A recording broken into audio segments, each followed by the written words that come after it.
الرحمن الرحیم۔ آج پوری دنیا میں اسلام کی فتح کا دن ہے۔ آج تاریخ کا وہ دن ہے کہ رہتی دنیا تک اس صدی میں خاص طور پہ یہ یاد رکھا جائے گا کہ کبھی بھی کسی بھی ملک میں جو جنگ ہوتی ہے اس کا اثر تو پوری دنیا پہ ہوتا ہے، لیکن جو امن مذاکرات آج دوحہ میں سپر پاور جیسے امریکہ جیسے ملک میں اس کی ہار کی صورت میں آج جو پوری دنیا دیکھ رہی ہے، افغان طالبان نے سچ ثابت کر دکھایا کہ اسلام جو ہے وہ ایک سربلندی کا نام ہے۔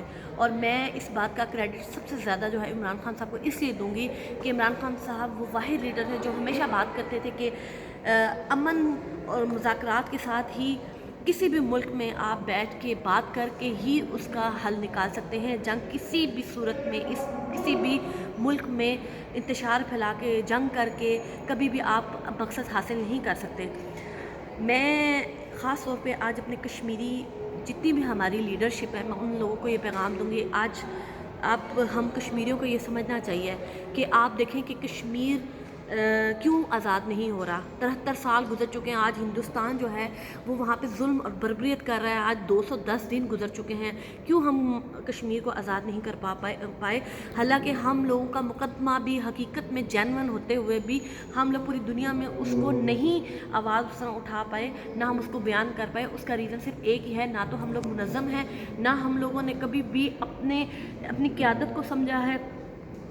آپ افغانستان کو دیکھیں، افغانستان کی مثال میں آپ کو اس طرح دوں گی کہ افغانستان اگر آج جیتا ہے تو وہ اس لیے جیتا ہے کیونکہ وہ لوگ منظم تھے، ان کی ایک قیادت تھی اور ان کا صرف اور صرف ایک ہی نعرہ تھا، نعرہ تکبیر، اور وہ اسلام کی سربلندی کے لیے اور اللہ کے نبی کے راستے پہ چل کے انہوں نے آج آزادی حاصل کی ہے۔ لیکن میں حیران ہوں کہ کشمیر میں جتنی بھی آپ دیکھ لیں مختلف آرگنائزیشن بنائی گئی ہیں، مختلف قیادت ہیں جن کا کوئی سر پاؤں نہیں ہے، کوئی منظم تحریک نہیں ہے۔ جب تک آپ لوگ خود منظم نہیں ہوں گے آپ لوگ کشمیر کی آزادی نہیں لے سکتے۔ آپ پوری دنیا کو نہیں بتا سکتے کہ ہندوستان جو ہے وہ کس طرح کشمیریوں پہ ظلم کر رہا ہے۔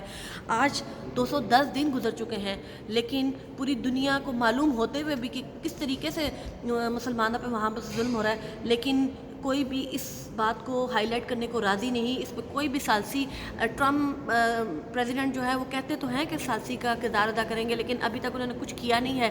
اس کے برعکس اگر آپ عمران خان کو دیکھیں تو انہوں نے نہ صرف ایران اور امریکہ کے درمیان میں بلکہ سعودیہ اور ایران کے درمیان میں، اور تیسرا آج افغانستان اور امریکہ کے درمیان میں جو امن کے معاہدے کروائے وہ قابل تعریف ہیں، اس میں کوئی ڈینائی نہیں ہم لوگ کر سکتے۔ لیکن جب تک کشمیری قیادت خود بھی کشمیری قوم کے ساتھ سنسیئر نہیں ہوگی، آپ کشمیر کا مقدمہ کسی طور پہ بھی نہیں جیت سکتے۔ اور میں سب سے پہلے ایک ہی پیغام دوں گی، جب تک ہم افغانستان کے طالبان کا راستہ نہیں اپنائیں گے جو ہمارے نبی کریم صلی اللہ علیہ وسلم کا راستہ ہے، تب تک ہم لوگ نہیں جیت سکتے۔ ہم لوگ 10 سال اگلے 70 سال بھی لگ رہے ہیں تو کشمیر کو آزاد نہیں کروا سکتے۔ کشمیر کو آزاد کروانے کا صرف ایک ہی راستہ ہے اور وہ میرے نبی کریم صلی اللہ علیہ وسلم نے ہمیں بتایا ہوا ہے، اور وہی راستہ جو طالبان نے اپنائی رکھا 19 سال کے بعد اگر آج ان کو جیت نصیب ہوئی ہے تو پیچھے ان کی ہسٹری بھی دیکھیں کہ انہوں نے آج جیت کیسے حاصل کی ہے۔ انہوں نے کوئی فنڈنگ نہیں کی، کوئی آرگنائزیشن نہیں بنائی، کوئی انہوں نے تحریکیں نہیں چلائیں، نہ وہ UN کے پاس گڑ گڑاتے ہوئے گئے ہیں۔ انہوں نے اپنی آزادی کو اپنے مرضی کے مطابق، اپنے نبی کی مرضی کے مطابق اپنے زور بازو سے حاصل کیا ہے۔ تو کیوں نہیں کشمیر کے لوگ اس معاملے کی طرف غور کرتے؟